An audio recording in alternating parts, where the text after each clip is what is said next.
Bugünkü dersimiz karbon turşularıdır. Aldehid keton keçəndən sonra karbon turşuları keçilir. Karbon turşusu nə idi? Bax, aldehid belə yazılırdı. Aldehid belə. Görün. Görsənir. Bu aldehid idi. Amma burada olanda bunda turşu qrupudur. Yəni tərkibində karboksil qrupu olan maddələrə karbon turşuları deyilir. Bunlar üzvü turşular sayılır. Bir dediğim aldehid grubu bildiği neydi? Keton grubu neydi? Bu da karboksil grupudur. Ama karbonil grubu hem aldehidlerde olur, immun gruptur. Hem ketonlarda bu da karbonil grubu sayılır. Yani karbonil gruplarını göster aldehid, keton, karbon turşularında olur. Ama karboksil grubunu göster karboksil grubu yalnız turşularda olur. Bunlar da doymamış ve aromatik turşular olmaqla 3 yerə bölünür. Bax, aldehid belə yazılırdı. CnH2nO. Aldehidlə bunun arasında nə qədər fərq var? Bir dənə oksigen qədər fərq var da. CnH2nO2 ümumi formundan malik olan turşulara doymuş bir əsaslı karbon turşuları deyilir. Qeyri-üzvü kimyadan keçmişdi ki, 1 əsaslı, 2 əsaslı, 3 əsaslı, 4 əsaslı, H4PKO7 4 əsaslı idi, HNO3 1 əsaslı, İstisna var idi. H3PO3 2 əsaslı, H3PO2 1 əsaslıdır. Amma üzvü turşular isə 1 əsaslı və 2 əsaslı olur. Üzvü turşuların əsaslığı karboksil qrupunun sayından ibarətdir. Yəni biz hal-hazırda 1 əsaslı karbon turşularını keçirik ki, CnH2nO2 ümumi formuluna malik olan maddələrə doymuş 1 əsaslı karbon turşuları deyilir. Doymamışlar isə burada belə olur. Və bu doymuşu belə də yazmaq olar. H2 üstə gəl 1 radikalı metil, etil nəsə olsun. Burada da COOH yazılır. Amma doymamışlar CnH2-1 COOH ola bilər CnH2-3 2 azalır. Yəni rəqəm olaraq 2 azalır. COOH ola bilər CnH2-5 COOH ümumi formunda bunlar doymamış turşulardır. Bir de var ki aromatik turşu. Aromatik turşu nədir? CnH2-6 bu aromatik karbohidrogendir. Bundan bir hidrogen də çıxsaq, çıx 7 hidrogenin birini götürürük. COOH ilə əvəz eləyirsə bu aromatik karbon turşusudur. Aromatik karbon turşularının ilk nümayəndəsində neçə karbon olur desək, bax COOH. Cəmi, yəni ilk nümayəndəsində 7 karbon olur. Bu özü olmasaydı benzol idi. Üstündə yalnız OH olsaydı fenol idi. Aldehid qrupu olsaydı benzaldehid idi. Buna da deyilir benzoy turşusu. Benzoy turşusu bir əsaslı aromatik turşudur. Amma yadımıza salaq, OH birbaşa birləşsə fenoldur. Amma bura spirt qrupu birləşsəydi benzil spirt idi. Bizim hal-hazırda dərsimiz benzoy turşusudur. Aromatik turşuların ilk nümayəndəsində 6 karbon, burada 7 karbonu var.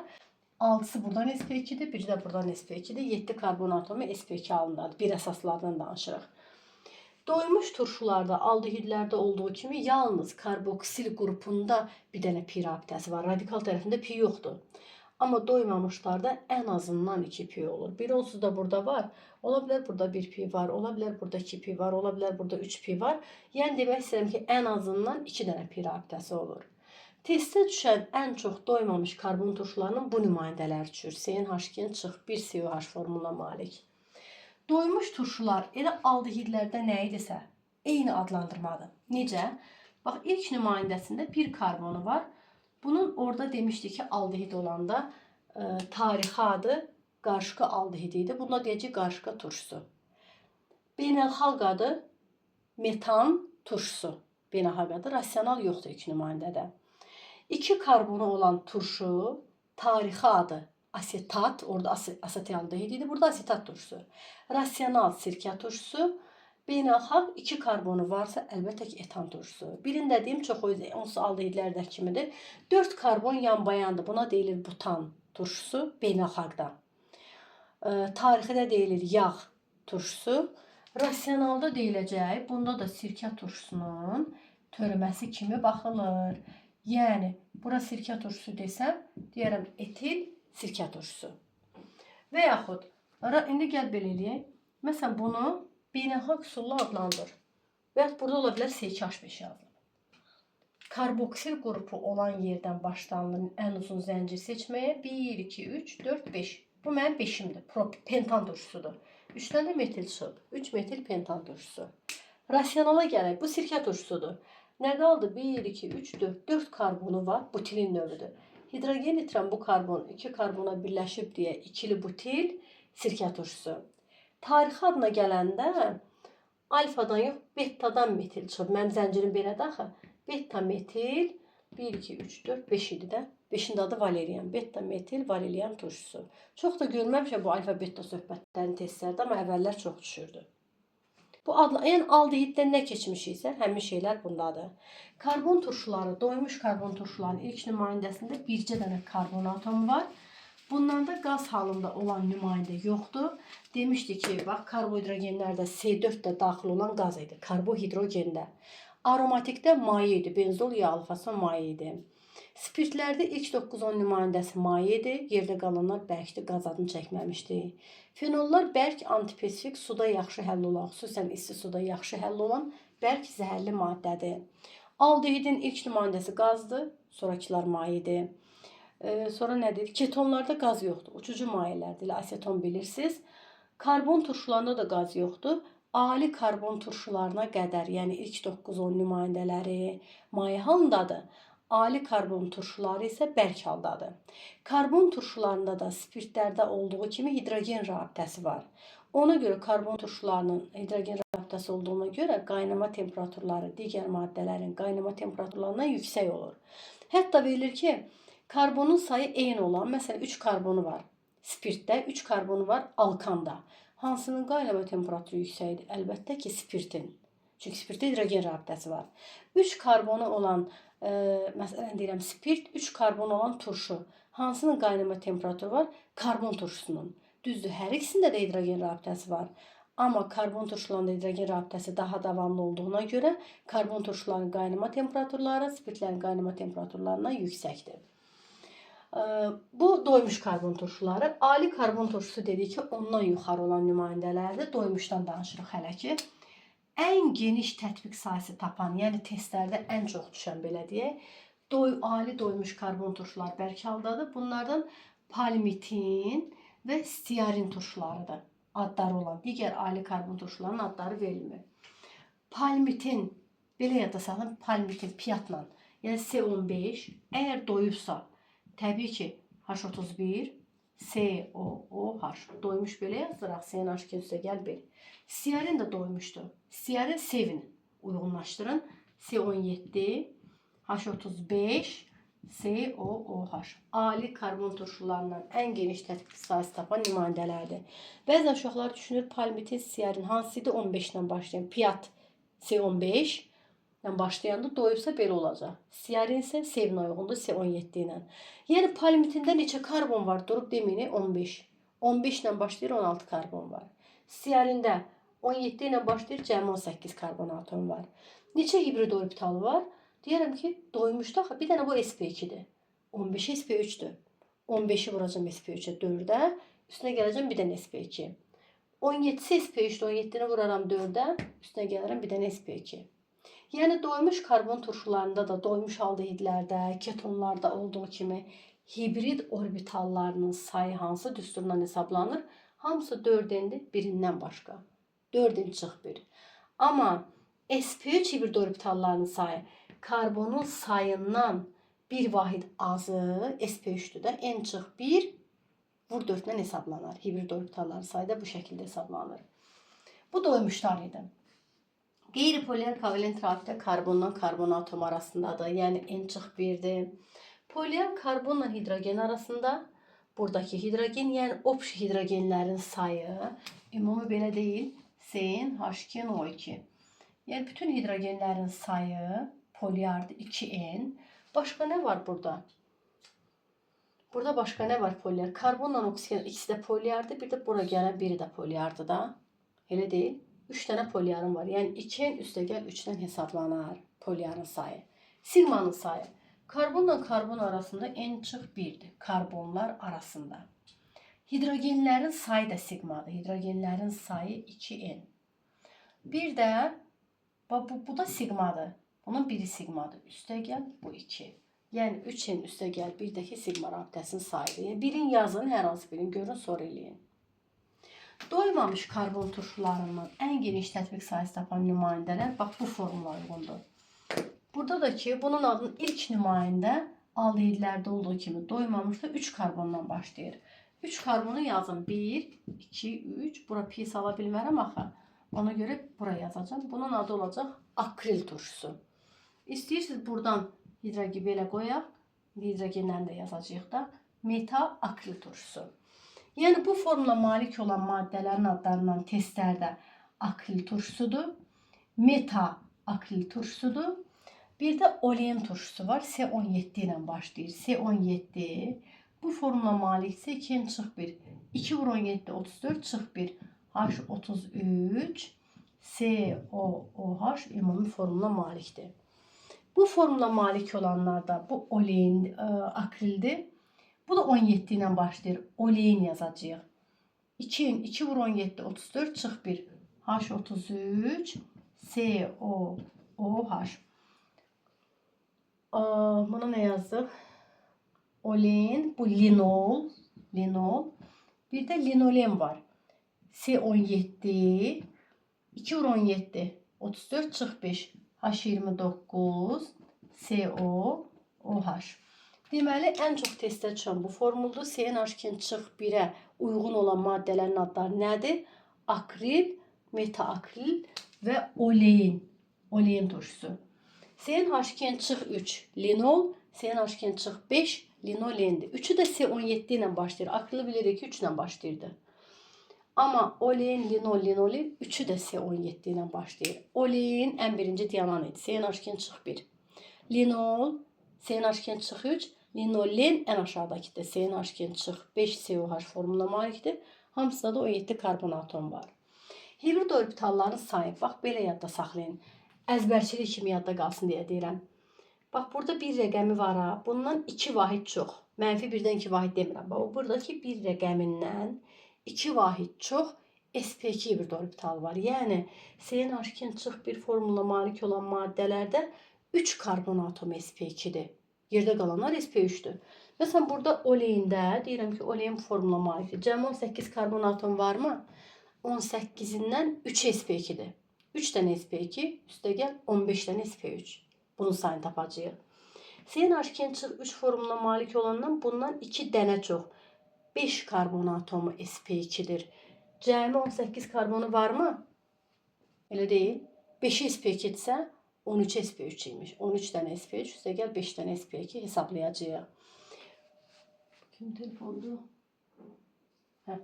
Çıx 5 olanda bundan 2 vahid çox. 7 karbon atomu sp2'dir. Cəmi 18 karbonu var da bunun. 7'si sp2'dir. 11'i sp3 birləşmə halındaymış. Bax, cümlələri bir də deyirəm.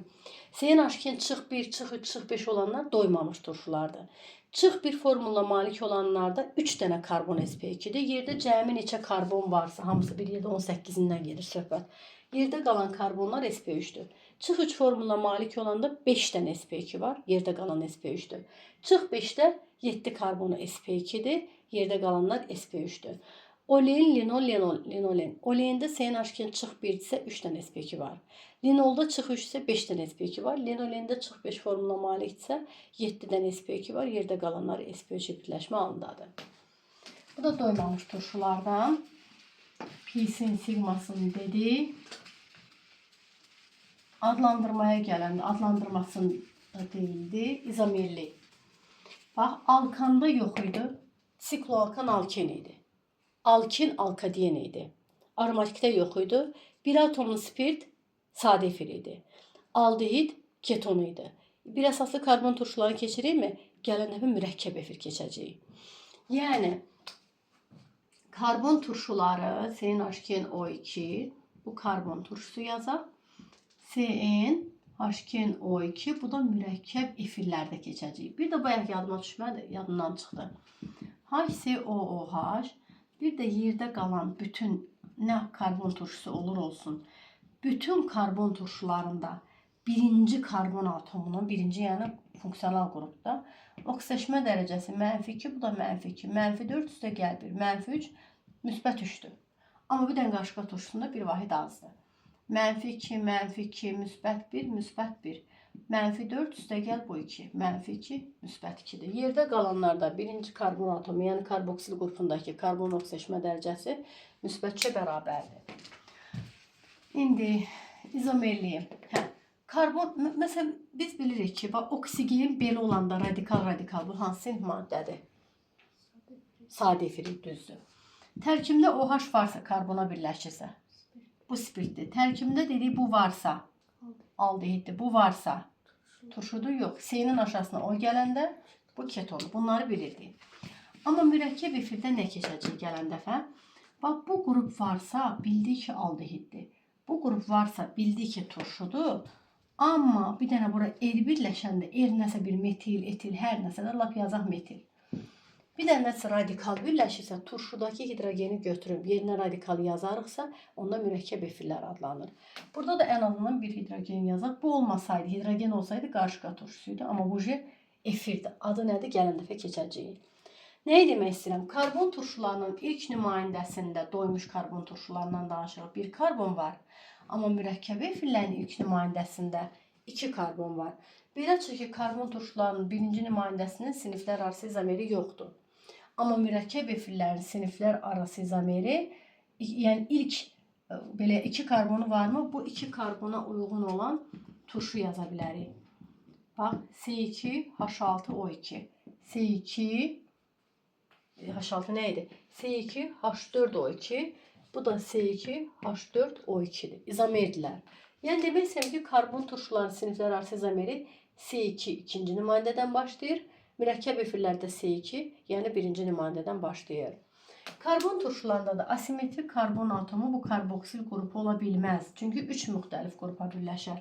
Bu karbonu eləsəm, sağı fərqli, aşağısı fərqli metil, burasına bir yazım etil, burasına da yazım H. Asimetrik karbon atomu varsa, demək ki, optik aktivliyə malikdir. Karbon turşularında da görəsiz ki, keton, aldehidlərdə olduğu kimi karboksil qrupu ancaq bu tərəfdədir. Digər yerlərə keçə bilmir. Ona görə də karbon turşularında da aldehidlərdə olduğu kimi vəziyyət izomeri olmur. Ancaq quruluşunu dəyişə bilirlər. Quruluş izomerdə C4'dən başlayır. Bu butan turşusudur. Hidrogenlər bir də yazmıram. Bax, bu butan turşusunun izomeridir. Yadda qaldı. İzomerli adlandırma, rabitə, hibridləşmə. Sonra qarışqaların adamın əlinin dalamasına səbəb qarışqaların tərkibində qarışqa turşusunun olmasıdır. Və gicitkan görmüsünüz? Gicitkan adamın əlinin dalamasına səbəb onun da tərkibində qarışqa turşusunun olmasıdır. Yəni dalayıcı maddədir, belə deyə adam qaşındırır. Sigma rabitələrin pisini dedik. Keçək alınması. Karbon turşularını necə alarıq? Biz hələ ki doymuş bir əsaslı karbon turşularının alınmasını yazırıq. 2 əsasları gələn dəfə. Alınması necə yaza bilərik? Bax, metan oksidləşəndə, yanmanı demirəm. Bir karbonu olan spirt də alına bilər katalizatordan asılı olaraq. Bir karbonu olan turşu da alına bilər, aldehid də alına bilər. Bir karbonu olan aldehid də əmələ gələ bilər. Və oksidaşma reaksiyalarında hamısında da su da əmələ gəlir. Oksidaşma reaksiyalarında su alınır. Yəni metan oksidləşəndə turşu da alınır, aldehid də alına bilər, bu da alına bilər. Bu bir alınma reaksiyası. Spirtin, məsələn, hər hansı bir spirt yazaq da, hər hansı bir spirtin üzərinə CO gələndə, CO gəlib girəcək bu araya. Alınır CH3, COOH. Bu bir üsul. Başqa üsul nə deyə bilərik? Bax, məsələn, CH3, COO, natrium. Üzvü turşunun duzudur mu? Bunun üzərində bir dənə güclü turşu gəlir. Xlorid mi, sulfat mı, nə yazsaz? Güclü turşu zəif turşunu duzundan sıxışdırıb çıxarır. Nə alınacaq? Natrium xlorid, elə deyil, H-xlor girdi. Bu duzun içindən bu bura gəlib birləşir. Yəni sirkə turşusu CH3, COOH alına bilər. Başqa indi baxın. Etil spirti, qoy açıq yazım. Etil spirti bilirik ki, birli spirtdir. Biz də bilirik ki, birli spirt oksidləşəndə aldehid alınır. Elə deyil. Aldehid oksidləşəndə turşu alınır. O cümləni bilirik də aldehid.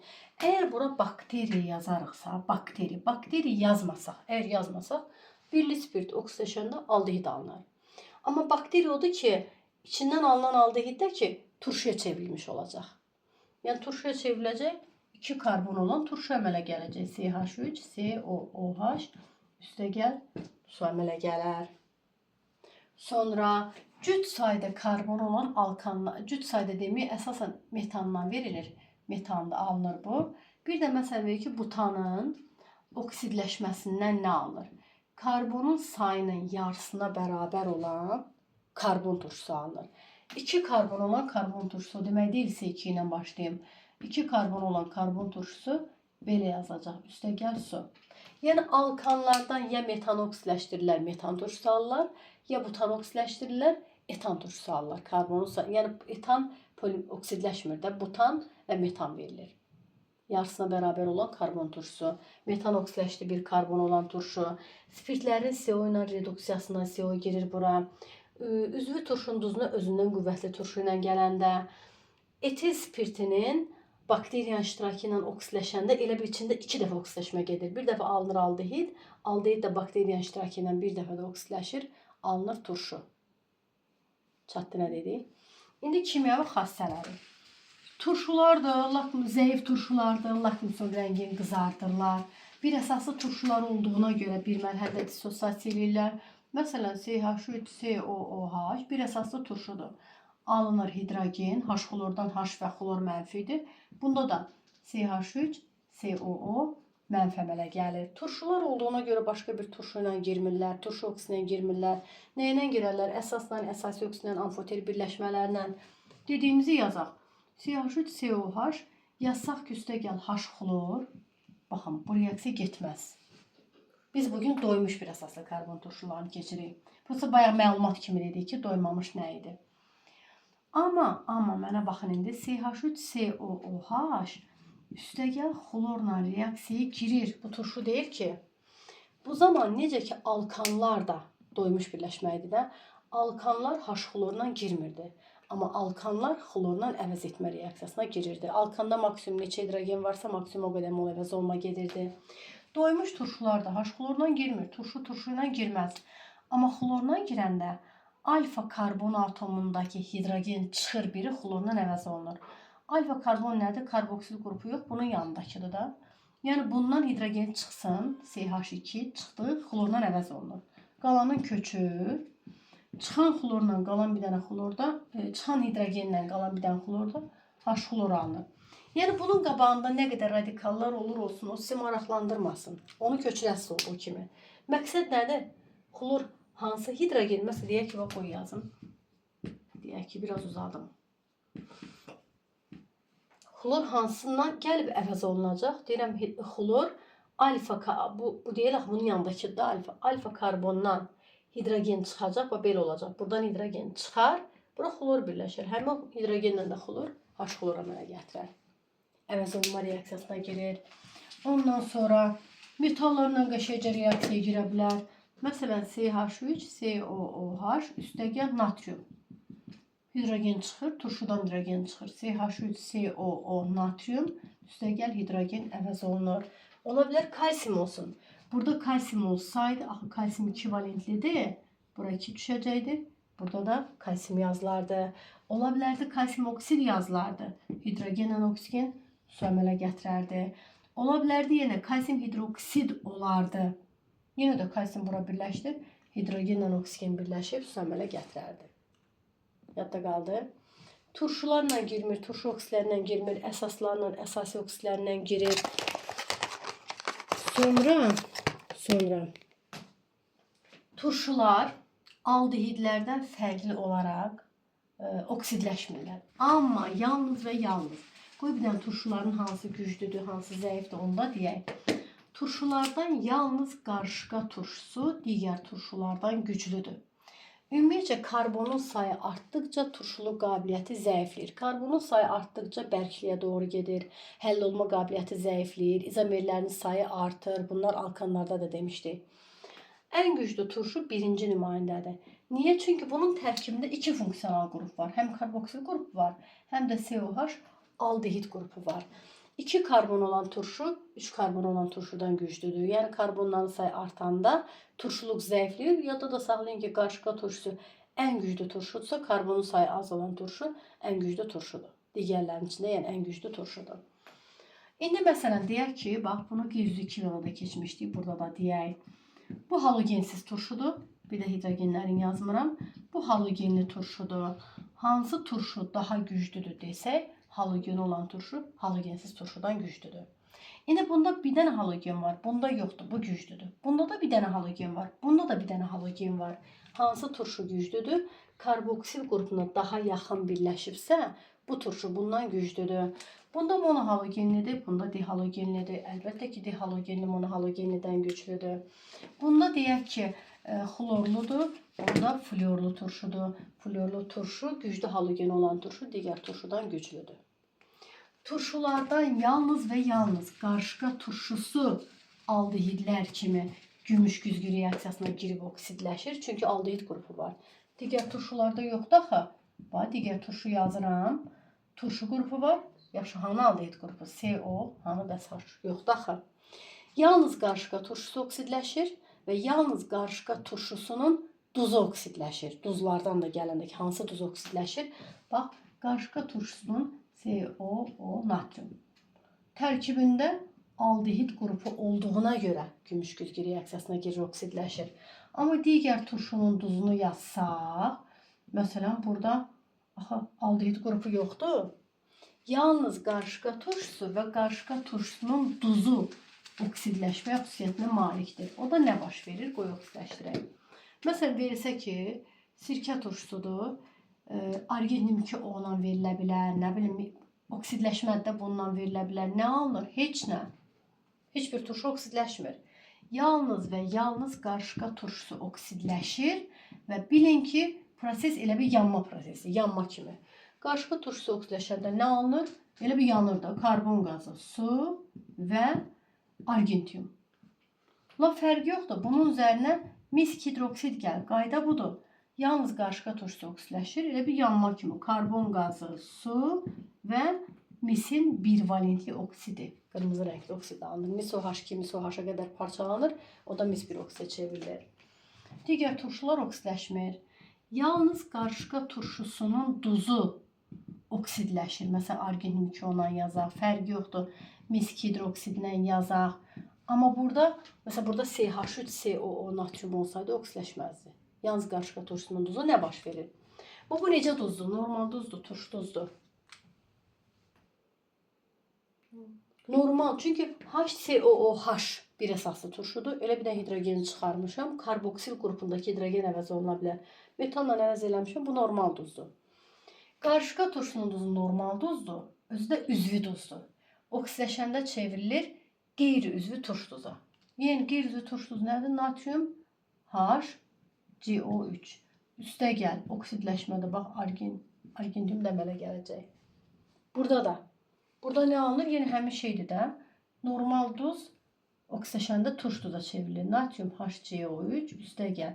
Mis OH-a parçalanır. O da həmin dəqiqə mis bir oksid və suya parçalanır. Turşulardan bax bunu əzbər bilin. Yalnız qarışqa turşusu oksidləşir. Elə bir yanında karbon qazı su. Bir də argentium. Bunda da karbon qazı su və mis bir oksid. Yalnız qarışqa turşusunun duzu oksidləşir. Normal duz çevrilir turş duza. Və argentium. Burada da normal duz çevrildi turş duza. Mis bir oksid və su əmələ gəlir. Yadda qaldı.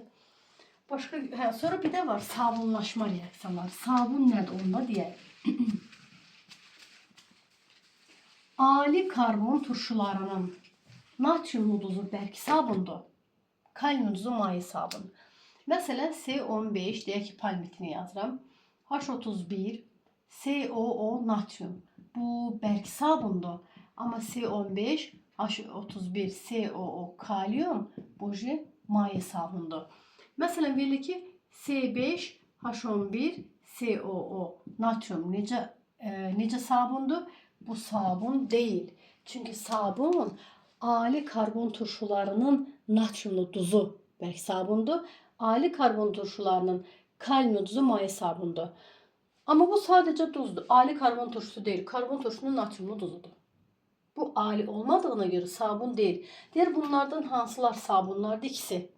Bunlardan hansılar duzlardı? Hamısı da karbon turşuların duzlardı. Üçü de duzdur. Yəni demək istəyirəm ki, sabunlar duzlardı. Bütün sabunlar duzdur. Bütün sabunda istəyirsə 12'nin yaz, nə bilim 20'nin yaz, hər nəsə də ali karbon turşusundan gedir. Bütün sabunlar duzlardı. Amma bütün duzlar sabun deyil. Çatdı? Sabunlaşma reaksiyasını göstər o demək, o reaksiyada sabun alınsın. Məsələn, efirləşmə reaksiyasını göstər o deməkdir ki, o reaksiyada efir alınsın. Efir də bilirdi ki, spirtlə oksigenli turşular reaksiyasından alınır. Spirtdən H, oksigenli turşudan OH çıxıb su əmələ gətirir, yerdə qalanlar birləşir, mürəkkəb efir alınır. Ona görə də o efirləşmə reaksiyasıdır. Amma sabunlaşma reaksiyası odur ki, sabun olsun. Necə alaram? Ali karbon turşusunun üstünə, məsələn C15, H31, COO, karbon turşusunun üstünə ya natrium OH gələrəm, ya kalium OH gələrəm, ya natrium karbonat gələrəm, ya kalium karbonat gəlməklə alaram. Nə baş verir? Karbon turşusundan bu girəndə turşu çıxır, hidrogen çıxır, natrium bura. Hidrogenlə də OH birləşir, su alınır. C15, H31, COO, natrium, üstə gəl su. Bu da həmin şey. Hidrogen çıxır, natrium gəlir bura. Hidrogenlə də CO3 birləşir, H2CO3. O da karbon qazı və suya çevrilir. Bu bura gəlir. Yəni C15, H31, COO, natrium. Üstə gəl. H ilə CO3 də birləşəndə karbon qazı və su. Yəni sabunlaşma reaksiyasını göstər. Ali karbon turşusunun üstünə ya natrium kalium hidroksid ya da natrium kalium karbonatın gəlməyə lazımdır. Çətin olmadı. Doymuş karbon turşularından başqa nə qaldı? Başqa bildiyim qədər qalmadı. İndi bir də məsələn bunu bilək. Anhidrid nə idi? Qeyri-üzvü kimyada keçmişdik. Məsələn deyək ki, SO3 sulfat turşusunun anhidrididir, susuzlaşdırılmış formasıdır da bunun.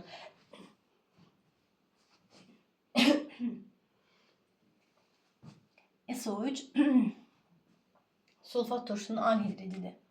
İndi sirkə turşusunun anhidridi necə yazır? Yəni nədir ki, su ilə girib bunu əmələ gətirir? Və belə yazılır. CH3, COO. H-ı yazmıram. CH3, C, belə, bu da belə. Sirkə turşusunun anhidridi budur. Bunun üzərindən su gələrəmsə alınar sirkə turşusu. Burada 4 dənə karbon varmı? Burada 4 karbon olması üçün belə yazaq. Yəni bilin ki, 2 mol anhidriddən formulu yazmasaz belə 1 mol turşu əmələ gəlir. Sirkə turşusunun 2 mol anhidridi olmalıdır ki, daha doğrusu 1 mol anhidriddən 2 mol turşu əmələ gəlməlidir. 1 mol anhidriddən 2 mol turşu alınır. Nəhayət ki, yanırlar, karbon qazı və su əmələ gətirirlər.